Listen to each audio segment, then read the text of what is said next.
also going to provide. We're also going to provide you with the opportunity to do live polling. So with that, my name is Michelle Mosser. I am a planner in the zoning and planning division. With me tonight is our consultant, Johnson Engineering, and their project lead is Laura Dijon. In the back of the room, we have additional staff members. One is working with our junior planners, and they're going to be taking a look at what they would like to see on the corridor. We also have Spanish translation services that might need that. I would like to recognize our two commissioners that are here tonight.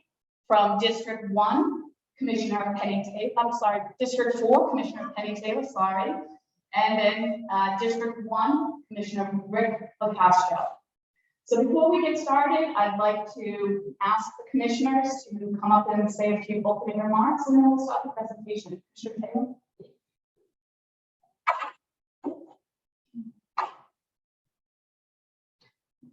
Well, thank you very much. I'm very pleased to be here. I didn't make your first meeting because we were at the New Hope Church with 500, almost 600 Riviera Gulf Estates struggling with what was being proposed to them.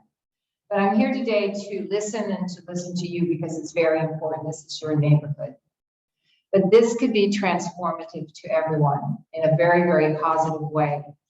And you have very skilled people here guiding it. And the most important thing is that we hear from you. So thank you very much. And, I'll turn this over to my colleague, Commissioner LaCastro. Thanks, man. Good evening, everyone. One of the things I hope that you get out of tonight is that we separate rumor from fact. To go back to, I think it was summer or fall of 2020, I can tell you, I was a candidate. I was in the audience of the commissioner building when the East Naples development plan was proposed. Some of my friends from Port of the Islands were there and a few others. And it was a really neat overview of what a portion of US 41 could look like. But the reality is it wasn't really realistic. You know, it's great to say we're gonna have wide sidewalks and beautiful street lights. We're gonna make it look like, you know, Disney World, Main Street, USA, and it's gonna be another Fifth Avenue. The problem is there's a lot of stuff in the way right now.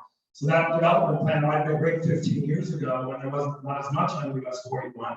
But having said that, there was merit in doing that study. Like I said, you wish maybe it would have been done many years ago, and then we'd have maybe a few less storage units and maybe a few nicer restaurants. But the reality is we now want to take the benefits of that plan of what we wish 41 could look like.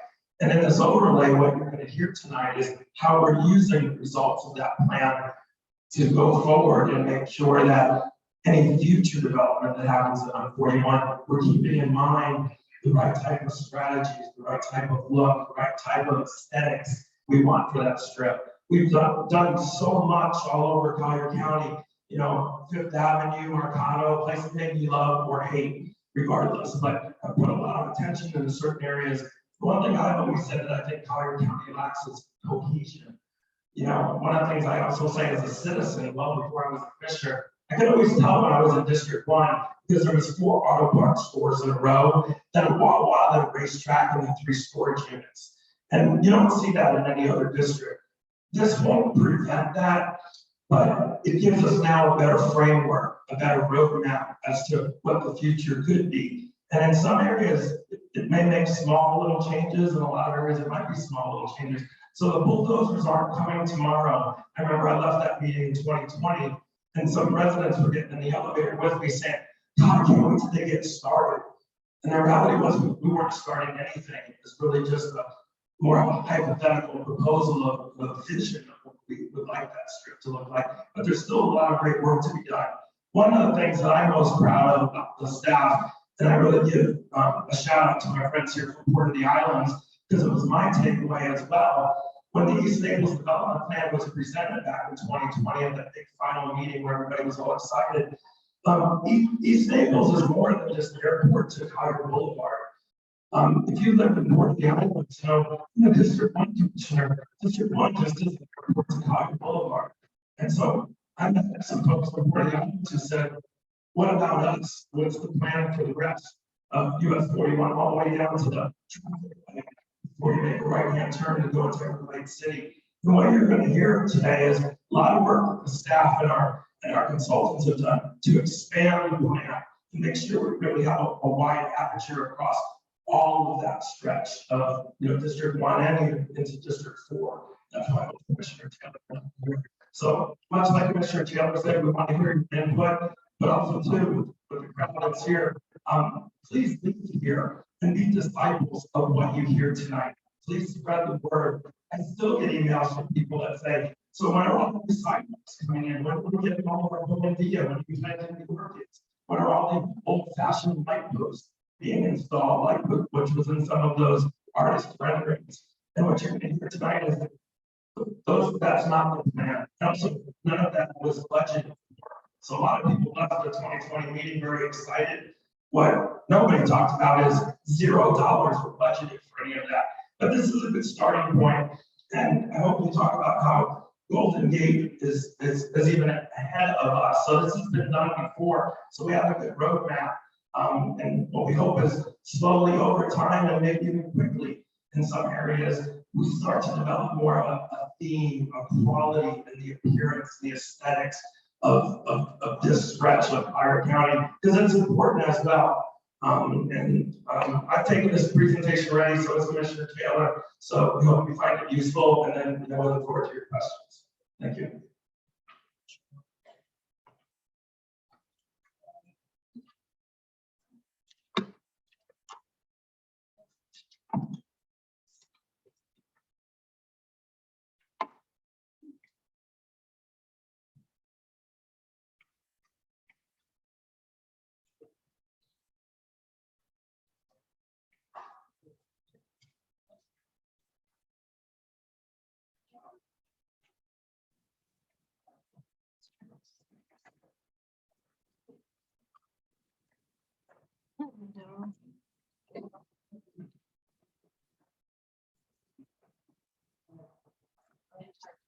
Yes. There we go.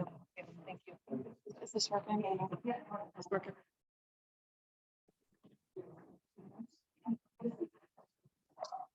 Okay, so tonight's meeting agenda, what we're going to talk about is the project background. We'll talk about the project objectives. We're going to talk about some of the zoning overlay themes for the US 41 corridor, next steps in developing the zoning overlay, and then we'll conclude with a question and answer session. This meeting is being offered both in person as well as, thank you, as well as on Zoom. The listeners, I'm sorry, the attendees will be in listen-only mode. We'll also talk about, sorry, excuse me. The meeting is being recorded, and we'll be uploading this entire presentation onto our webpage so that you can view it at a later date. Multitasking is challenging. So for those participating on Zoom, if you have any technical difficulties, please reach out to our staff by using the Q&A button. And if you have comments after this meeting, please use our 41 East overlay at colliercountyfl.gov to submit your comments or your questions.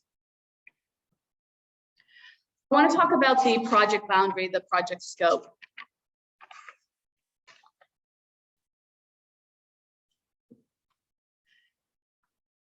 So generally, the boundary begins right over here at the Bayshore Gateway Triangle CRA boundary. It's generally east of Airport Pulling Road and in the vicinity of Palm Drive. It extends all the way down the corridor, roughly 24 miles to Port of the Islands. You'll notice here in the middle, there's a segment of roughly 7 miles. This is our rural fringe mixed use district. This is under a different program, and we'll be studying that in the future. We'll be studying this in the future, so this will not be included in the zoning overlay.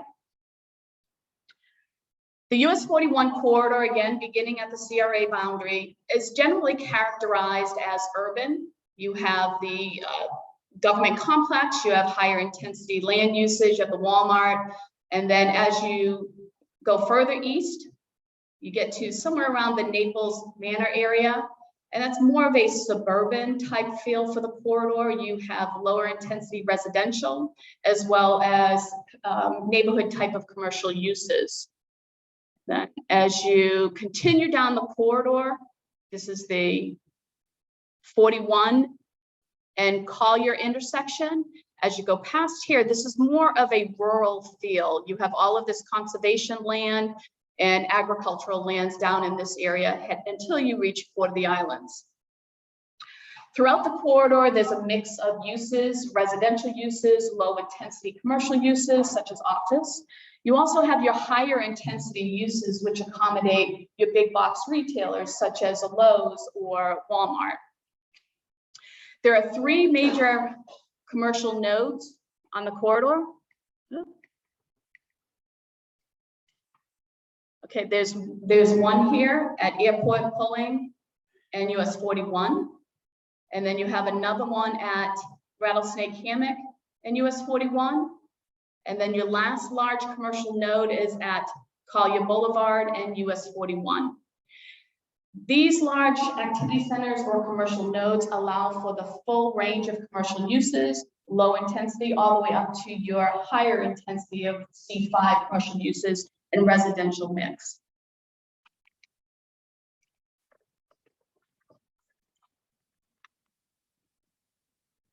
So Commissioner LaCastro touched on the East Naples plan. The East Naples Community Development Plan was created through a series of public workshops and surveys and was accepted by the Board of County Commissioners back in 2020. The plan identifies the long-term vision for the area. It also establishes the framework for future development in the area. The proposed zoning overlay implements that part of the plan, which is applicable to the US 41 corridor.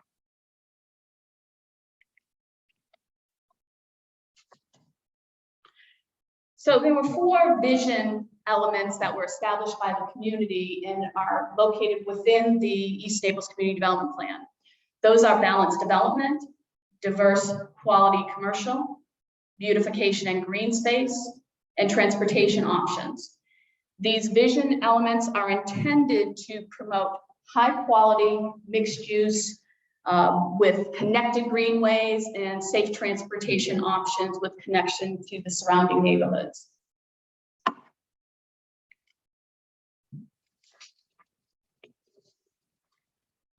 So the US 41 zoning overlay will take approximately 8 months to complete from the date of this meeting. After that 8-month period, we'll have several months that will be dedicated to public vetting of the zoning overlay.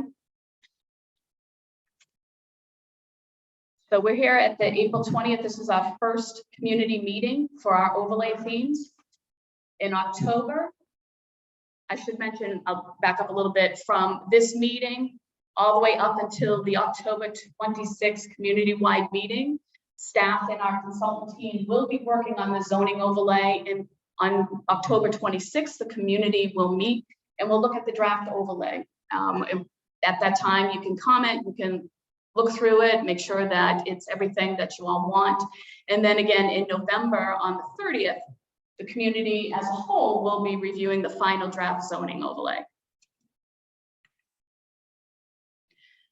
So our planning team has really reached out and conducted extensive public outreach.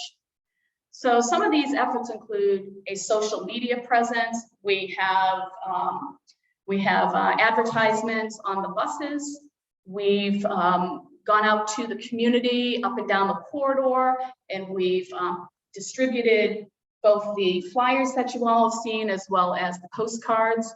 And then we've asked the commissioners to send out email blasts through their newsletters. County staff is also maintaining a project-specific webpage, and you can see that web address up there, as well as an email address dedicated to this project where you can submit any comments or suggestions that you may have. So we want your input.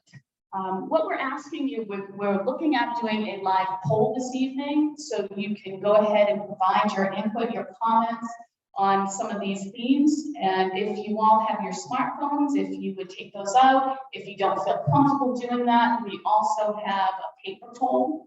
So is there anyone that needs a paper poll, or are you all comfortable? If you just raise your hand.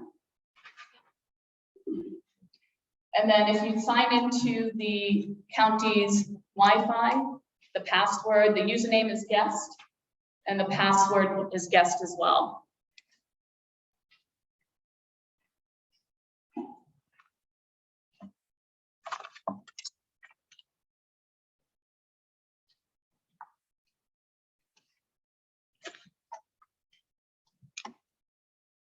So Michelle turned it over to me. I'm Laura DeJohn, principal planner with Johnson Engineering, working on the 41 overlay. And I'll help guide you through the steps needed to do our online survey. We're going to use technology to get your input tonight. So everyone with a phone that has internet connection, if you point your phone to the QR code, that square box on the screen, it will take you straight to a page that helps you answer questions that we have tonight. This program is called Mentimeter. There's the option to type it in manually and type in www.menti.com and enter a code, but the actual box on the screen is going to help you get to the website, and the folks on Zoom would have the same exact option to use the QR code or type in the code to access our survey and questions.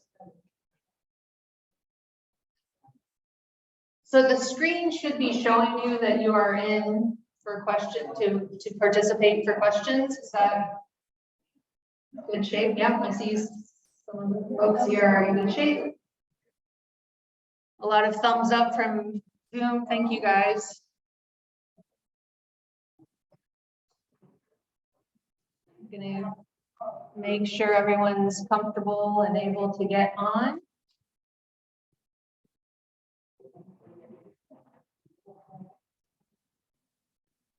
And someone in the room younger than me and smarter than me can help if you're having technical difficulties or if you can. One of the people who were born more recently. Come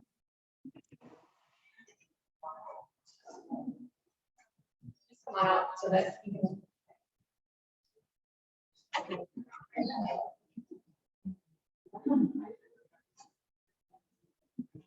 Ready?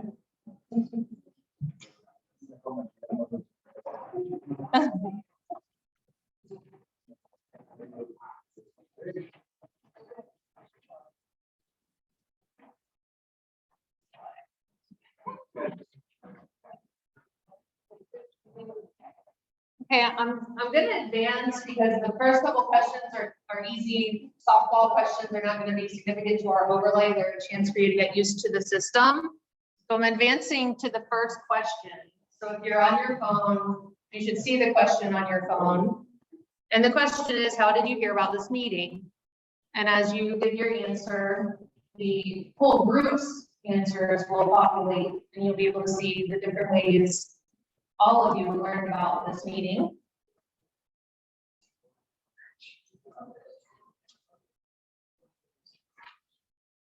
So far, word of mouth is winning, right? That means you're a connected community. Oh, sorry, you also email a lot.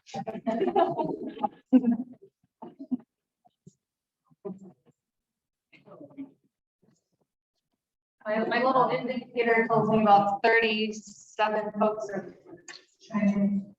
Okay, yeah, when you are entering your answer, you hit submit in order to input your answer. And for any questions, there's no going back. So you put your answer, you hit submit, and we get to see your comments. But none of these are tied to any individual. We're not going to be able to place an answer to a person. These are just group answers that we all get to see together. So good, we've got up to 50, which is a good number. And email and word of mouth has been a good way to get the word out about this meeting. So we learn from that. We'll be trying to make sure e-blasts go out in the future. One more question to help you get comfortable with the program. We're asking you to use one word or phrase about the US 41 corridor that you think makes it unique.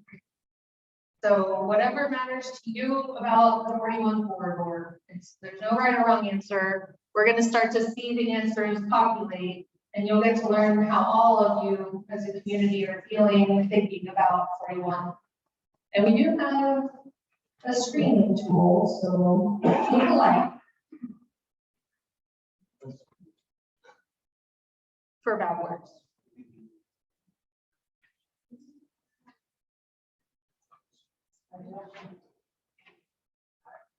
Again, once you type in your word, you hit submit, and that's your entry.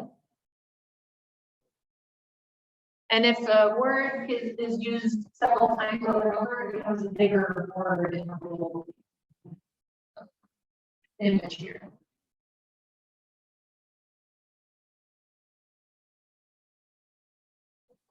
What's really cool is to do this again years down the road and see how the answer feelings maybe change or get better.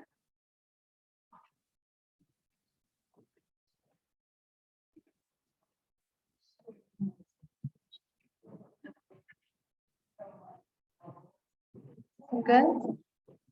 Has everyone gotten their feelings in there?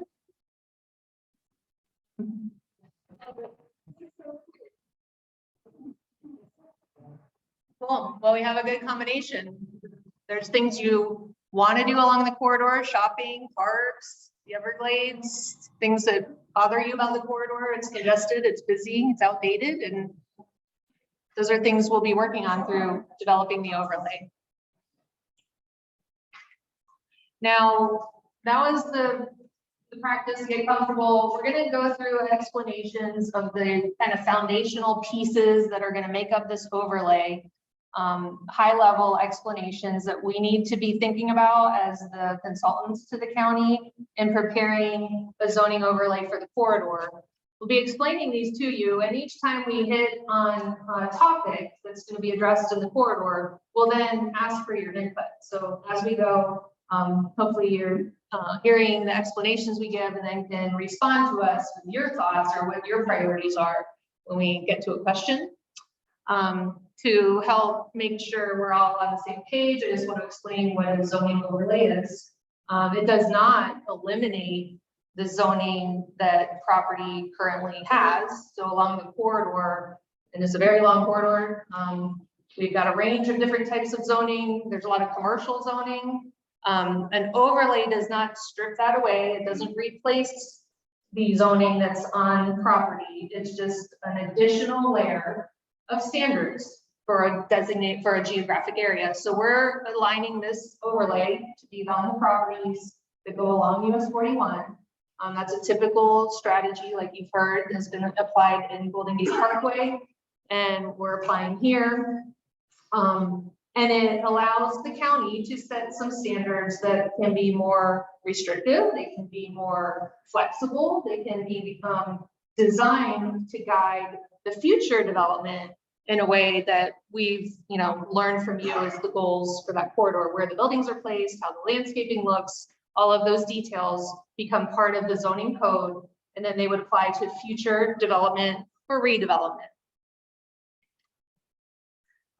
This isn't, like I said, the first time this is being done. It's done in all types of cities and counties. We looked up and down the west coast of Florida and other cities or counties that have put overlays, zoning overlays in place along US 41, because 41 goes a long way up and down the coast. And Sarasota is one example.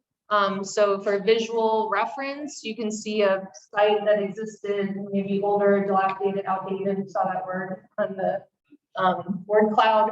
And because of standards, details along the right-hand side of the screen, spelling out how tall your building is, where the landscaping gets placed, what type of use is allowed or not allowed, where the parking is located. This is an example of standards. We're just gathering data and understanding treatments of US 41 and other locations. This is from Sarasota. This is downtown Naples. So somewhere you can go take a look and realize as you go up and down 41, it's also a 6-lane highway. It's still the same road, but where the buildings are placed, how the sidewalks are placed, how the landscaping is built into the front of the property along the sidewalks, that all is because of the code that's in place in downtown Naples. And I'm going to mention this code was written in 2001. So you can see over time, for those of you who have been here a while, it doesn't happen overnight. Each building kind of comes along and contributes to reaching that vision, but it can take 20 or 30 or 40 years for the whole, like a long corridor to eventually look the way a code is envisioning it to look. Moving north of Naples, this is in Northport, a more suburban style. Michelle was explaining, we have different qualities as you go up and down our section of 41 that we're talking about. So a more suburban style of code is in place for the city of Northport, but they still pay attention to limiting how much parking is in front of a building to kind of create that softer look along the street. And the landscaping standards are there. Their positioning of service areas and how those look and are treated always to the back of the building, so you don't see it along 41. Those are some standards they have. And this is an interesting example. This is from Charlotte County. They have taken the concept of a frontage street, which means the 41 corridor obviously is a very big, wide 6-lane road. And then another parallel street is built for local movement between businesses. We're not totally thinking this is going to work along 41 in Collier County, but it's another example to show you. What we're structuring our approach to developing the code is according to these 6 themes. And that's what I mentioned. We're going to talk through each of the 6 and ask you questions for your thoughts on each of these. The sub-district's geography is the topic Michelle spoke of, where the corridor is very long. We will probably have to break it into sub-districts. There will be sub-districts that are more intense or more urban, sub-districts that have a suburban, more lower scale quality. And then there's a rural section. There's a part where we're not going to do very aggressive zoning or development strategies for, which is the more natural area. The US 41 cross section, we're going to be asking you how you think that 6-lane highway should, or 6-lane roadway should look. Table of uses, Chrissy is going to come up and talk about permitted and uses. We know from the East Naples Development Plan there are desirable and undesirable uses. We want to confirm that with you. Development and site design standards, those were some of those examples I showed you of building height and those types of issues. Parking and connectivity, and where the parking sits on the site can really affect how it looks and how it feels. And building design and signage are kind of like the more granular elements of how a building looks, its orientation, its windows, its signs, and those smaller features that do matter too.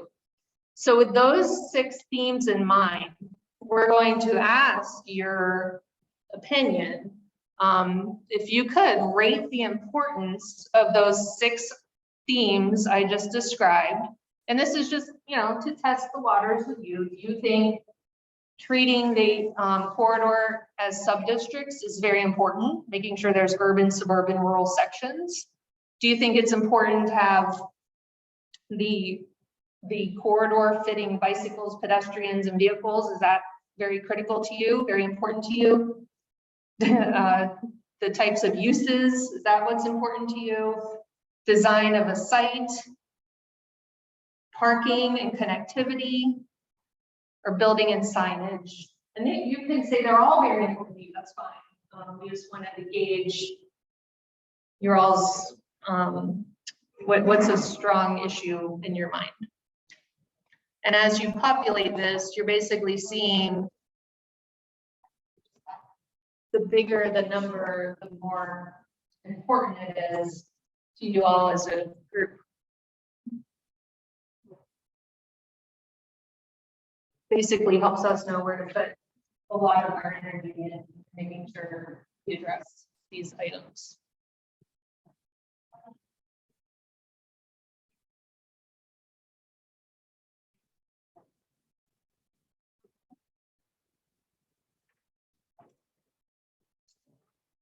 I hope everyone who has a paper copy is keeping up and making their marks on their paper, because we will keep tabs of that as well.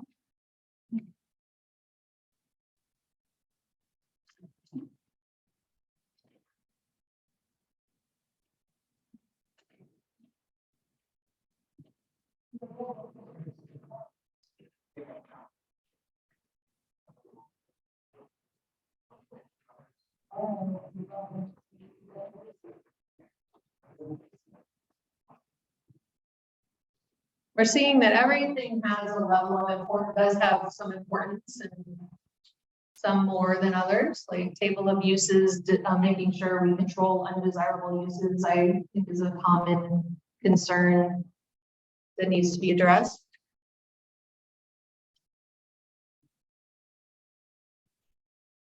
I think we've got most of everyone shown there.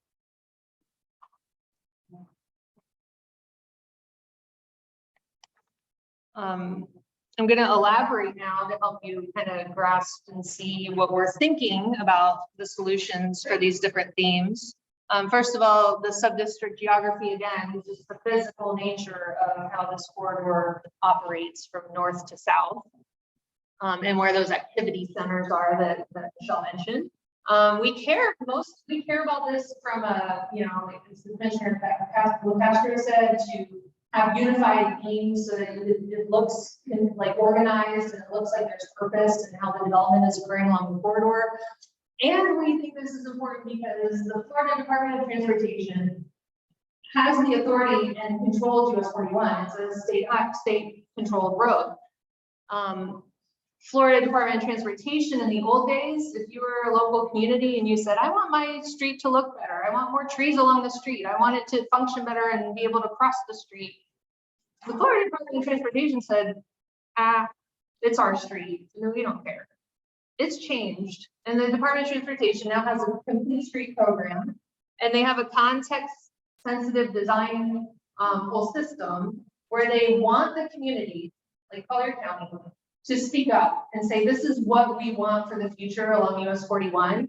And then FDOT, Florida Department of Transportation, when they're ready to invest or ready to do improvements or repave or work on US 41, with a set plan in place at the local government level, the Florida Department of Transportation will be working in concert with that vision. They'll be saying, oh, they want to soften the conditions along this corridor. They care about having a pedestrian connection in this location. When we do this planning effort, we're doing it in the same vein as the contexts, which are, again, suburban, urban, and rural types of contexts that the Florida Department of Transportation enforces. So as part of this concept, we have that vision for how we can have sub-districts along the corridor.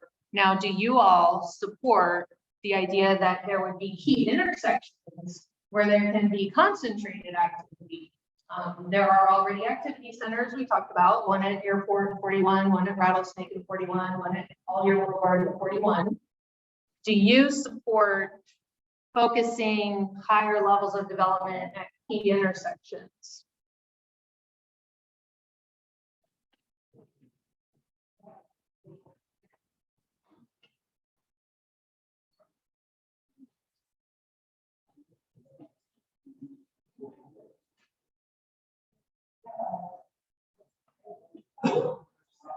It looks like we have consensus to some level of agreement.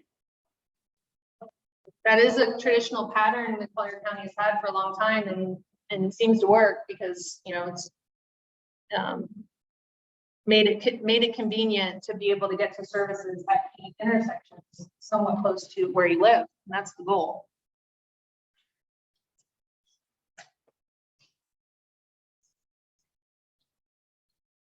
Okay.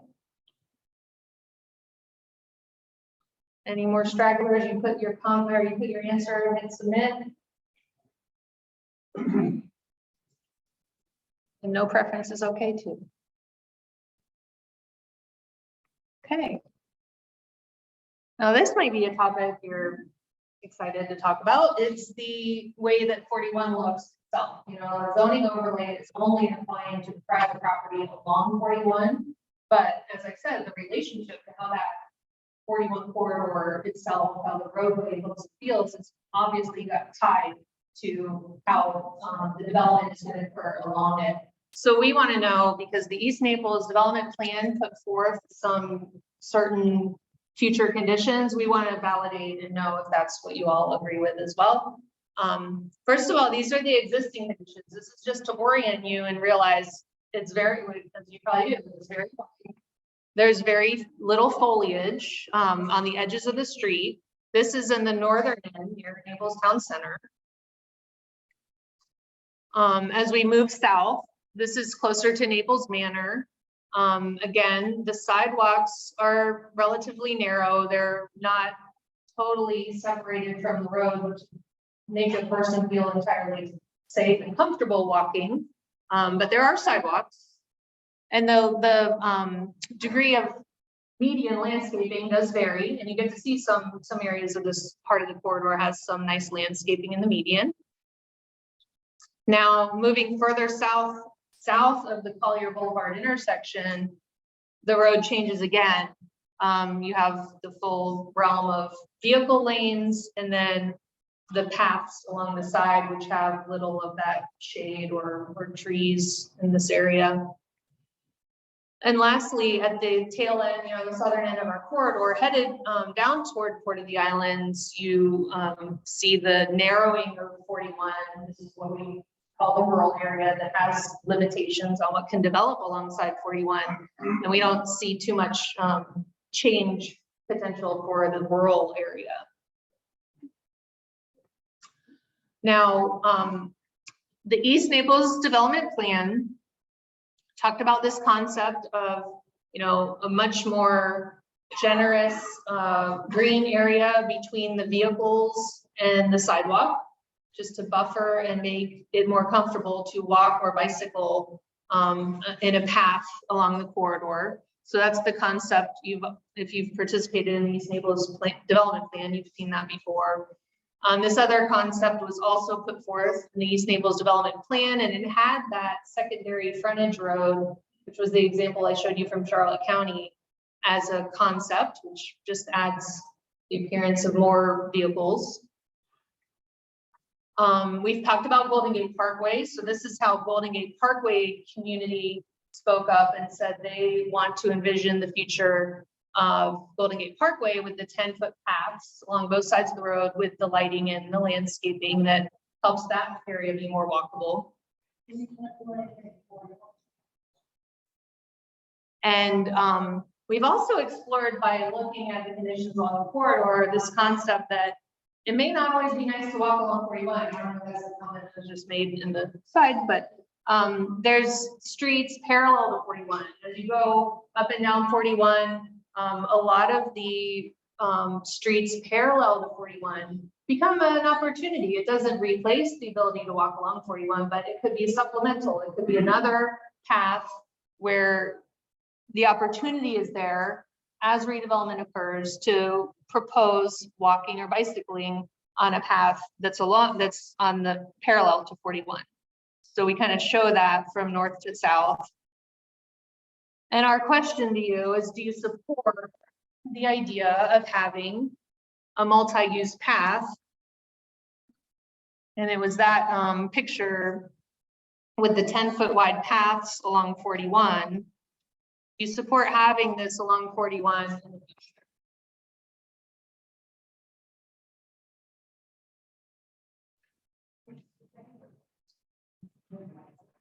And I'll give you a spoiler alert. I'm going to ask you next if you like the idea of those secondary paths as well. So you can answer, like the future of 41, should it have 10-foot wide paths along it? Is the first question.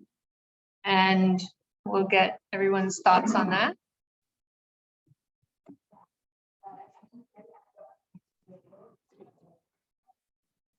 Getting close to the full answers. Hit your answer and hit submit.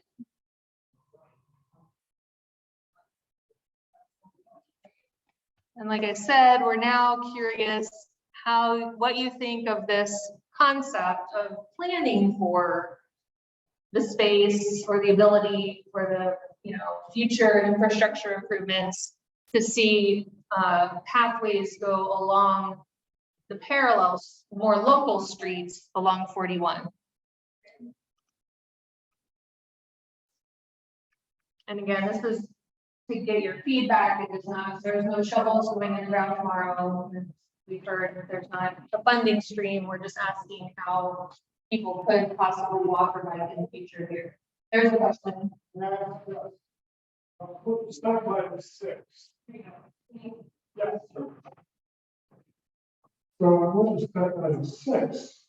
It says supporting a pedestrian pathway along the local streets to help. So are you proposing no sidewalks in residential areas? That's a good question. So the diagram helps show we're not talking about weaving sidewalks into communities or neighborhoods. We're talking about the streets that already exist, the public rights of way that already exists.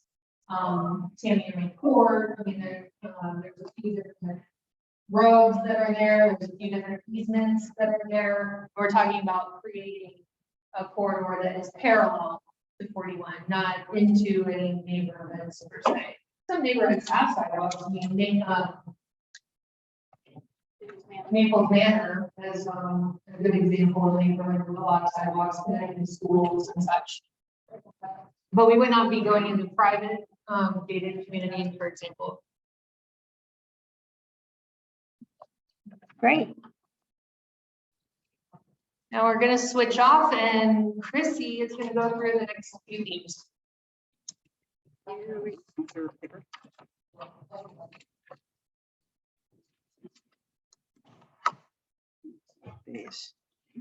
Right. So theme 3 relates to uses along the corridor, and as you must be aware, there's a lot of commercial along that corridor. Some of the base zoning districts range from the C1 to the C5 district, which includes all sorts of intensities of commercial. The East Naples Community Development Plan identified certain uses that the community said they wanted to see more of, encourage more of these kinds of uses, and also things that might be undesirable. And this is that list of uses from that plan. So some of the desired uses that were identified as things we wanted to see more of include service industries, healthcare and employment, mixed use with residential, multifamily, retail and shopping, restaurants, hotels, resorts, and entertainment. And then some of the undesirable uses include self-storage, mini storage warehouses, gas stations, car washes, fast food restaurants, outdoor, outside storage, display, and sales. As you know, many of those uses are those undesirable uses are currently permitted in some of those districts. Some require some additional steps to get those things in place, but there are ways that we could limit them if that was what the community would like to have done. We've looked at different options as far as promoting some of the desirable uses. And some of those are listed out here. We could allow mixed use in the C4 and C5 districts. That's not allowed now. We could relax some of the design restrictions that are there now in the code for mixed use development. And also list more of the permitted uses that we want to see on certain stretches of the corridor, maybe not everywhere, but in certain segments it would be ideal. As far as the undesirable uses, there's many options that could be used to kind of limit some of those. We could outright prohibit some of them, all of them. We could limit the location of some of them or require some sort of separation between them. We could mandate a desirable use be integrated with an undesirable use. We could set up some appearance standards that would soften some of the impacts that could be on that corridor. And then adding review procedures and requiring additional public hearings and additional review and scrutiny. Go ahead. Can you add green space under the desirable uses? I didn't see that. These came out of the plan, but certainly green space is something we want to see more of. Yeah. All right, so our question here is, what aspects of a development do you feel should count?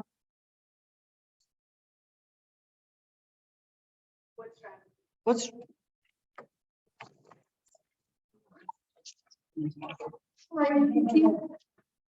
Please help us determine the best strategies to limit some of those undesirable uses that have been identified. You can choose as many as you'd like. We'd like to see what strategies you think would be the most effective to limit those undesirable uses. As I mentioned, we could prohibit them outright based on maybe a location. We could limit the location or require separation requirements. We could require them to be integrated into another desirable use to offset that. We could set up some appearance standards such as architectural elements or require additional screening. And also, if you're happy with the way it is, then there's no change that you recommend.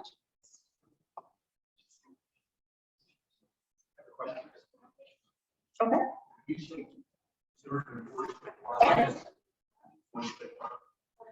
These would be standards that would be in the land development code, yes, and they would go through development and design standards.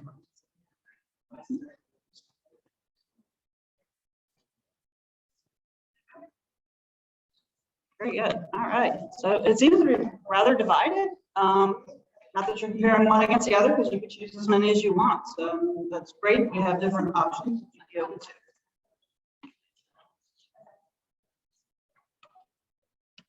All right. Is everybody in?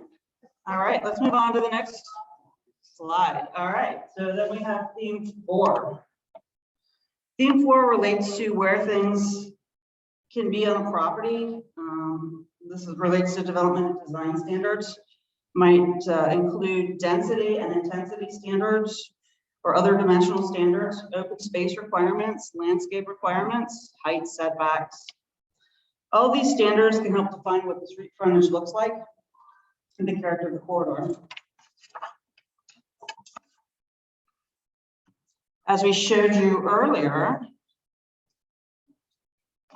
this example shows how different dimensional design standards can be used and placed together to create the look that you're looking for. What we're going to be asking you now is, what if a bonus system were to be put in place that would allow for additional height or density? What would you want in exchange for that to achieve the goals for the corridor? Also for open space, some of the things we've looked at for open space, in a more urban setting, perhaps we want to include things that are more public centric, so that we'd have additional plazas or squares, perhaps, instead of just raw open space. Encouraging outdoor space that's accessible to all of the public. And then we also are exploring the concept of a blue way. Since we have canals along this way, maybe we could include open space that would be along the canal system that would include pocket parks or maybe outdoor seating or something that everybody could enjoy. So here's that question. This is number 8. What aspects of a development do you feel should count towards a bonus if we were to allow for bonus height and or density? You could choose as many as you want with us. We mentioned, well, what if we were to require the inclusion of desirable uses? Would we allow it for mixed use buildings? What about additional landscaping and buffering well above what's required? Maybe the innovative use of open space, maybe green roofs, or some sort of modern stormwater amenity. Another option would be requiring the buildings at the street frontage to create this urban edge that we're talking about. Or maybe you don't support a bonus system at all. It's an option as well.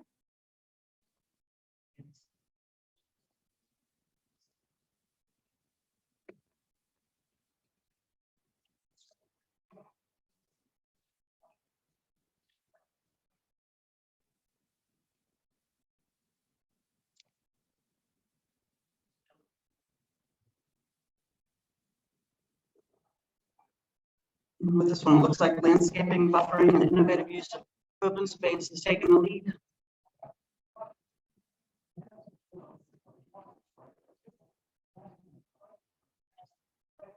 All right, that should be everybody, almost everybody. All right, moving on.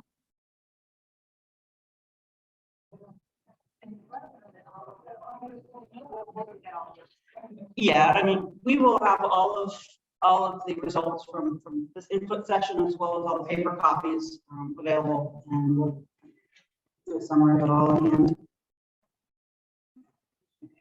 All right. So the fifth topic relates to parking and connectivity, and truly it's both the location of parking as well as parking spaces. As you're probably well aware, a lot of the big box stores like to put a sea of parking out there. In certain areas, this may not be appropriate. So we're looking at different strategies to potentially allow for a reduction of parking spaces in exchange for things that we want to see. Some of these could be the inclusion, again, of desirable uses, the ones that we want to see out there. It could be locating the parking to the side and the rear of the building, or maybe just allowing a single bay of parking in front of the buildings as far as location goes. So in this question, we're going to ask you to identify those strategies that you would support in exchange if a developer were to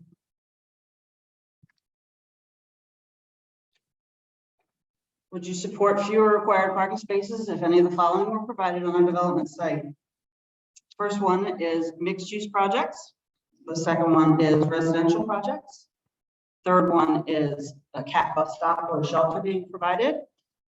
Rideshare facilities such as a drop off or pickup. Electric vehicle charging stations. Bicycle parking, or maybe you don't want to change the current standards at all, and that's an option. And you can pick as many options as you like.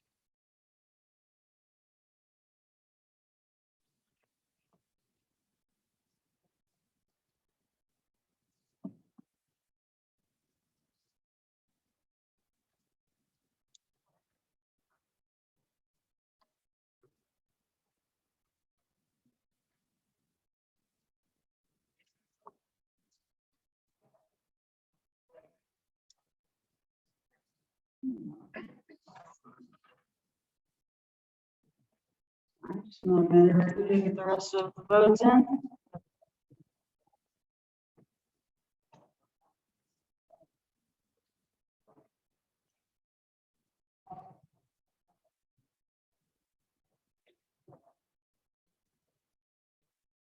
All right. Line in.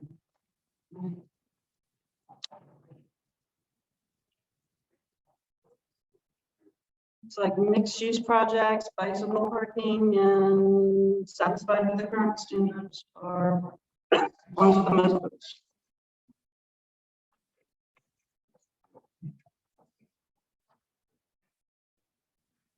Okay.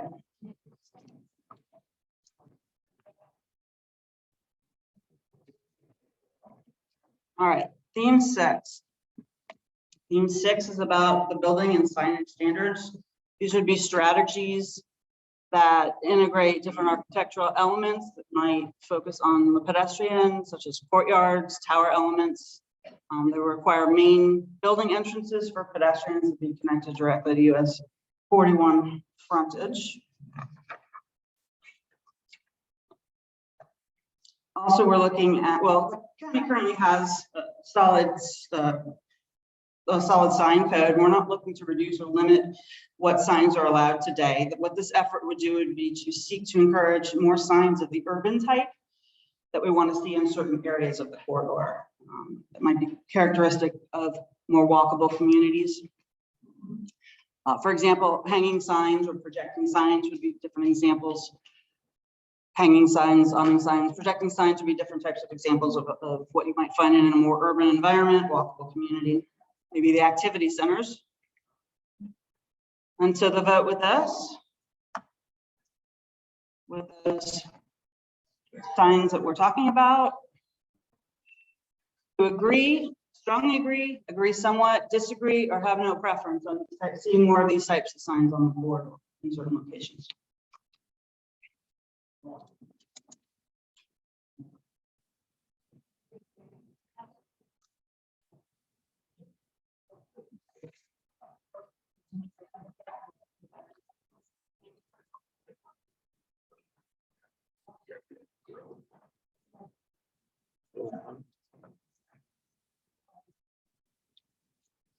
All right.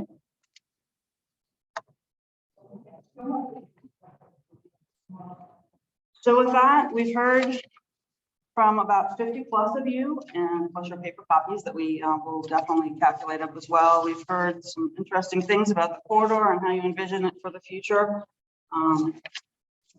Some of the things that we heard that you strongly agree and somewhat agree with higher intensity and density at key intersections and activity centers.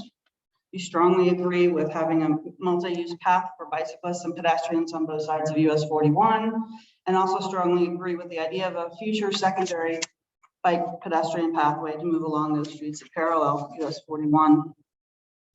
We talked about strategies that you recommend for undesirable uses and the different things that we could do to either limit them or prohibit them in certain locations. In regards to the bonus height and density, the favored choices were adding additional landscaping and buffering or innovative open space. And regarding parking, you thought it might be a good option for mixed use projects, or if somebody were to provide bicycle parking. And some thought that the current standards were good. And then finally, with the signs, strongly agreed with those types of urban signs that we presented there and include them in certain things like in the activity centers. So I think Michelle's going to take it from here and let you know. And that's fine. We're going to pass the mic around. Okay, so that's done by PowerPoint. One of the things I just wanted to say before we get into questions, this team's job is to think strategically and have vision. What's going to happen down the road? My job is to manage expectations. Okay, remember the slide that said what we want, and then what we don't want. We don't want gas stations. We don't want storage units. We already have all those things. Okay, so they're not going to be torn down tomorrow. A 10-foot sidewalk can't be put all the way down US 41 because you have to tear down the Sonic. You have to tear down the racetrack. So my job is to manage expectations because I get 300 emails a day from citizens that all want to know, you know, why the Royal Palms are not. So before, you know, like I had a 4.5-hour town hall in here with citizens of Lately and this sort of community just a few weeks back. You guys were here, right? It was, yeah, Laura, how'd you get out of that? But we got a lot of those questions. And so the managed expectations is you have to have vision, you have to have a strategic plan. Sooner than later is better, but never having it leads to what we have now, which in a lot of cases is no cohesion. You know, a community that's got stuff dumped. You know, building, one of the things I say is it's great to build a strip mall, but I'm not looking for stores, I'm looking for businesses. Stores are the things that flip every 11 months. You want to see a bunch of stores? Look at the out of business outlet mall all the way to Marco. You know, somebody had a great vision to put a bunch of stores there. All that stuff went out of business before COVID. So you can't blame everything on COVID. And one of the questions that I get a lot is, why don't we have a Trader Joe's? Why don't we have this? Why don't we have that? Well, you know, in this part of District 1, in this part of East and South Naples, when a Steinmart goes out of business, when that outlet mall can't make it, when other things sort of struggle, businesses watch this area. Trust me, I talk to people from Trader Joe's, Chick-fil-A, a lot of the big businesses that maybe we want to try to attract here, or at least just get their feedback as to why are you popping stuff down in South Naples? This place is booming. And one, real estate is expensive here. My friends at Chick-fil-A say, who knows, we put another 5 in Naples, the line will be around the block. The problem is Chick-fil-A buys the property and builds the building. They don't rent anything unless they're in a shopping mall. And their exact quote was, we can build 3 Chick-fil-A's in Omaha, Nebraska for 1 in Naples. So it's very expensive. That outlet mall, the reason why a lot of times those stores don't survive is real estate's expensive. Rent costs a lot of money. You got to sell a lot of ice cream cones if you open up an ice cream shop and you're in this part of Collier County, and it's even worse now. So, you know, the takeaway that I hope you all have here is this is vision, this is strategic plan, but like we said, shovels aren't coming in the ground tomorrow, but what we're hoping to do, or what the plan is to do is, I'll say it, more stringent oversight and rules so that when something gets sold, something gets torn down, something gets burns down, it just doesn't get replaced with the same thing. That we have more controls, and slowly over time, we do develop that's our US 41 corridor. Problem is so much of it's developed already. And so outliving that stuff and replacing it is a tall order. And then also too, you know, everybody wants 10-foot sidewalks, wants private bicycles. That costs taxpayer dollars. You know, I'm famous for saying the county doesn't build anything, taxpayers do. So when somebody says, oh, you should buy that lot and turn it into a park, the county should do that. The county doesn't do that, taxpayers do. And I don't know about you, but I'm not going to build a $40 million park that's 2 blocks away from a $20 million park that nobody uses. And we have some of those examples here in Collier County. But this is strategic vision for long-term planning, but you got to start somewhere. So I just want to thank the staff for all the work that you're doing, and the folks that you came here. 50 people aren't going to decide what happens in this part of the county. So please spread the word a bit. We are going to release these slides. We're going to make these very available. I'm going to be blasting all this stuff, continuing to blast it in my newsletter. So if you get my newsletter or you want to, let me know. You can subscribe more easily. But we need to get this word out. But desires and voting isn't directive. So it's great if everybody wants a 10-foot sidewalk. Our staff here is going to say, well, it looks like we're building 10-foot sidewalks everywhere. But getting the thoughts and desires will help us make better choices. And so I just want to make sure everybody leaves here knowing that these aren't blueprints or architectural drawings for what's coming. And I think most people know that, but I think emails I get from a lot of citizens who aren't here, they kind of don't know that. So we need your help to spread that word. And you know, this presentation can be given in other forums. So those of you that are here representing very large communities, I could give this, we could get the team together, and if this was valuable to you, or you want to present it in another forum, or East Naples Civic Association, what have you, any of those type of things, the more we educate folks, the more people will understand what we are doing and what we're not doing. And that's our, and both are very important. But thanks, Tony. I'll turn it over to Michelle. So Commissioner LaCastro summed everything up very nicely. We are really looking at the US 41 corridor footprint, how it interacts with your daily life, how you access the roadway. This really is the framework moving forward for future development. This will take a long time to change. And as the commissioner said, as the staff, the email address, if other people want to provide comments, whether it's on the list of uses, some of the undesirable uses, development standards, heights, types of businesses, etc. Please encourage folks to go ahead and submit those comments to the 41 East overlay at colliercountyfl.gov email address. So now we want to open it up for any questions, or if we have comments. I do want to mention that everyone in their chairs, they have a comment card.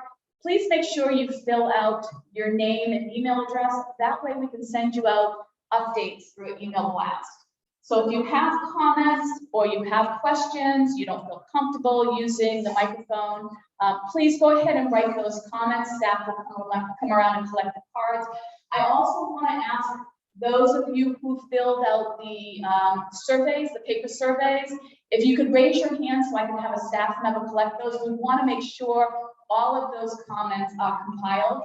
So we'll have staff come around and collect those. What I'd like to do is open it up for questions. Staff member.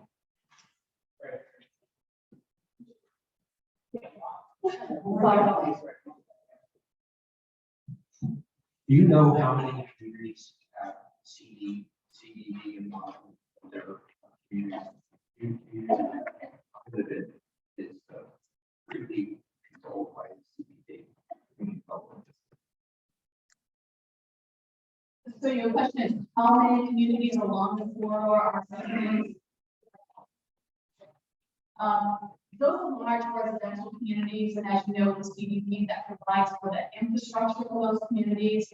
We have reached, staff has reached out to all of those communities along the corridor, whether it's Isles of Collier, or Teresa Bay, or even Naples Manor, which is not a CDD, but we've reached out to all of those communities. Their participation is welcome. We've provided flyers and information to the president or the homeowners association or master plan, such as like Lake. Does that answer your question? So it'll be heavy involvement, open.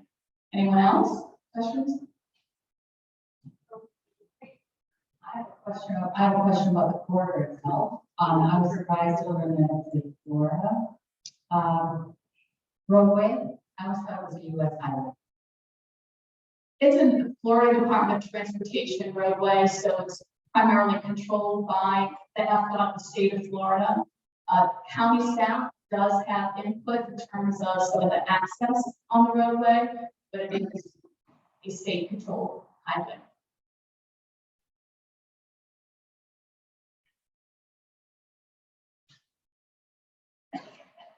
I'd like to give a shout out to incentivizing redevelopment. The old Florida look is sort of going away if we build over things. But I think, like, you sort of see the landscaping, stuff like that. And the other businesses we are up, we can probably redevelop some of those areas, take the pressure off of some parcels that are not yet unimproved by taking them course.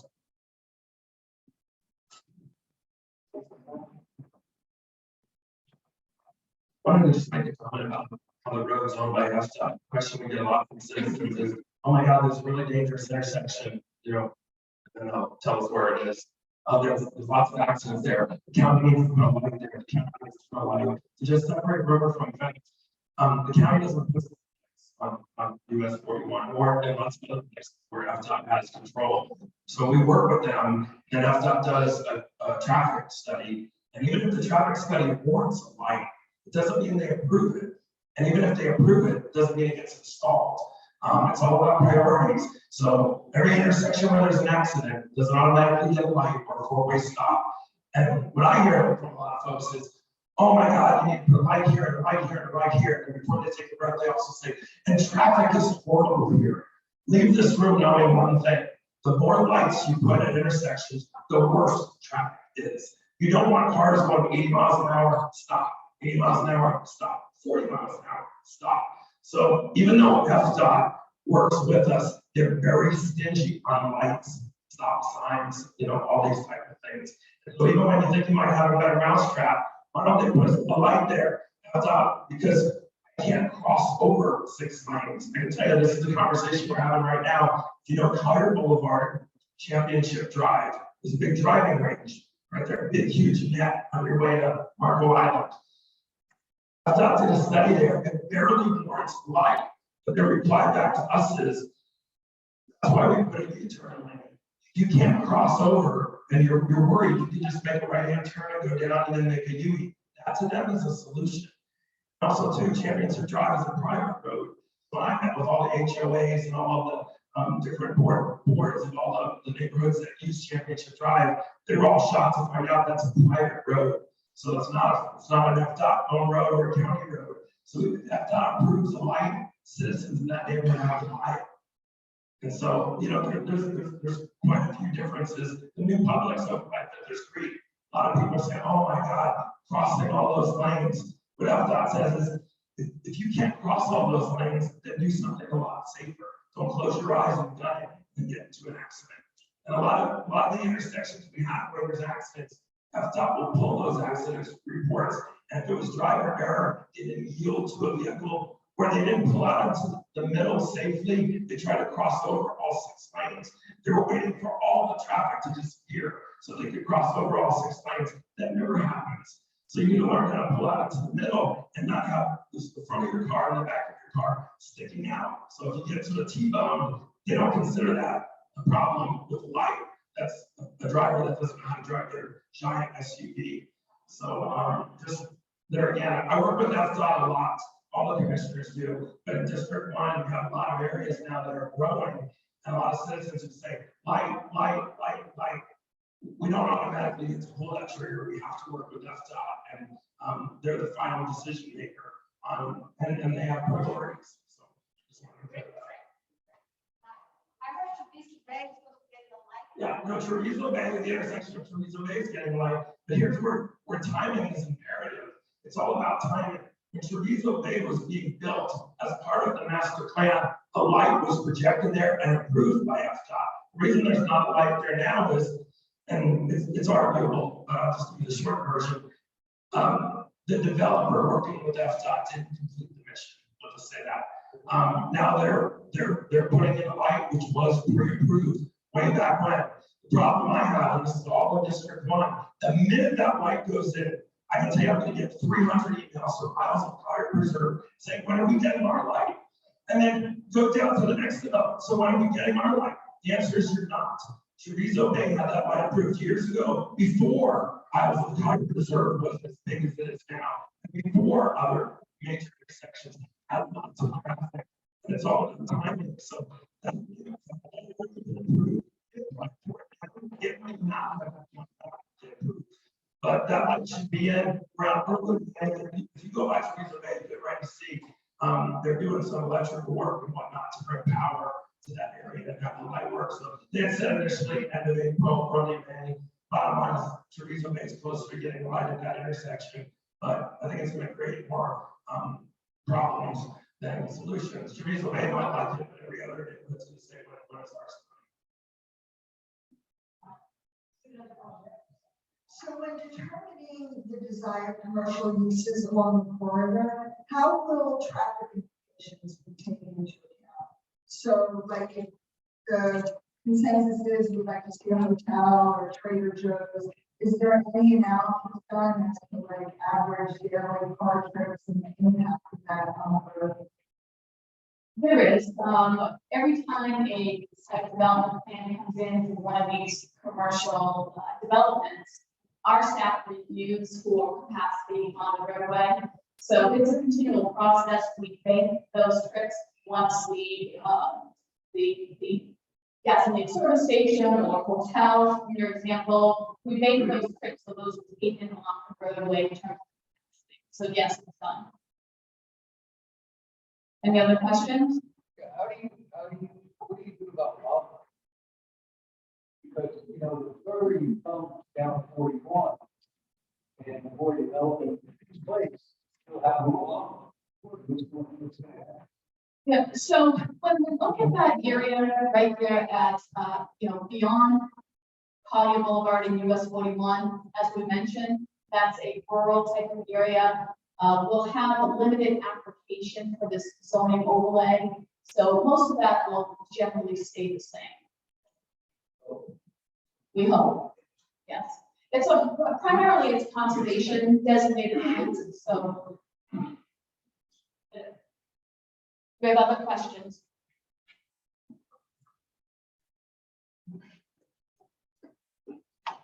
I'll be real brief. I just wanted to introduce myself and with East Naples Civic and Commerce, my name is Jake Wingy. We've been working very intimately with staff, stakeholders, Commissioner LaCostra and Taylor as well on this project. And I just want to thank staff, everybody for being accessible. I think great feedback.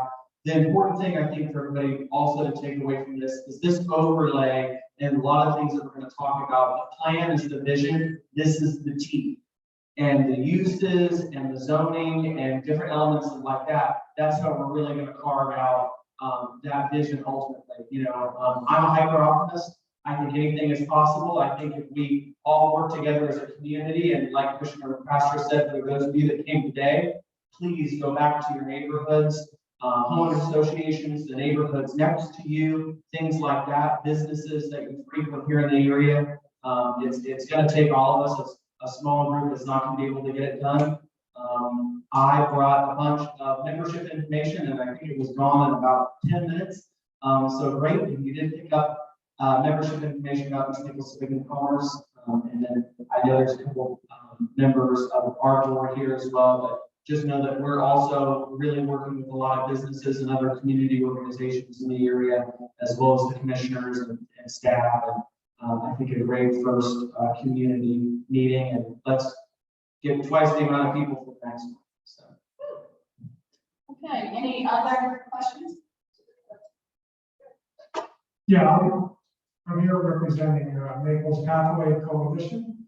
It's an advocacy group, about 15 years active. It's a nonprofit organization. We advocate for complete streets, pedestrian lanes, bicycle lanes, et cetera, et cetera. We have a lot to do with putting shallows, for example, downtown Naples. And now, of course, we're actively pursuing Paradise Coast Trail, which would be a 70-mile trail to connect Marco Island, Hyde County, and Lockley, Algoria, Estero, and Green Springs. Over the next 5 years, estimated cost about $5 million. We've already raised it about $500,000. If you're interested in that, we would come see. That's going to be a big deal, I think, for the livability, if you will, in the county. I also want to advocate for, if you're going to talk about multi-use lanes and bicycle lanes, advocate for green spaces, in particular trees. There is the science. If anybody here believes in climate change, we're not going to get into that politically, but you've heard of photosynthesis, right? The photosynthesis takes water from the air and carbon dioxide, so people say, and it turns it into what? So the point is, more trees, cleaner the air. So we're pushing for more trees, or not any of them, certainly multi-use ones. We're also providing shade in the summer for people that want to ride their bike or whatever you want to do. So hopefully you will consider that as well. I appreciate your comments. And we are working directly with Naples Pathway. We've had a meeting talking about the Paradise Coast and how we see the Paradise Coast going down the US 41 corridor. So we'll continue to work closely with them. We don't want to duplicate efforts there. So thank you again for your comments. I'd like to back up with 3 comments. We're one of the southernmost cities in the US. And it's hot, hot, hot here. It's not your underwear hot. You know? It seems to me like we're getting serious about habits. And the way I'm looking at it, that's good.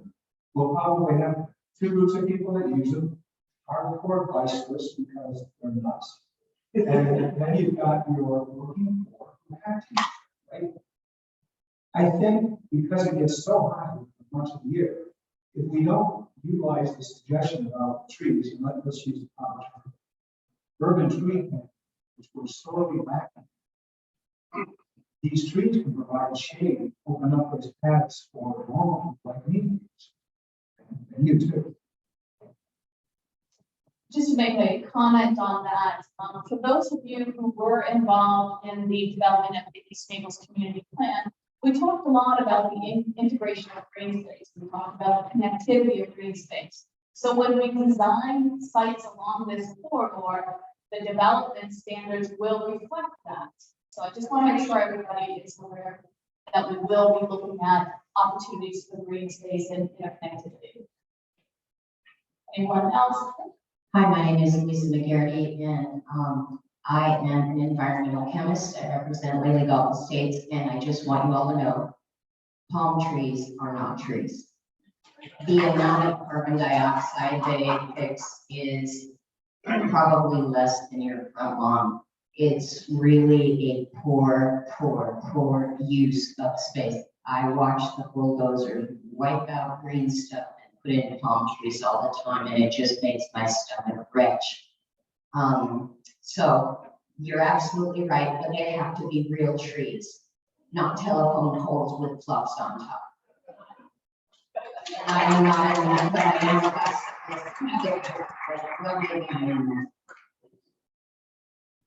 Okay, if there are no more questions, anyone have a comment card that they would like to pass in? If you would please raise your hand, I'll let staff come by and collect that. On behalf of county staff, our consultant team from Johnson Engineering, as well as the Commissioner's Office, Commissioner LaPastro and Commissioner Taylor, we thank you so much for coming out today. Please visit our website regularly. We'll provide updates. Your PowerPoint will be on the website. And again, if you want to submit comments after tonight, please do so. Thank you. Thank you.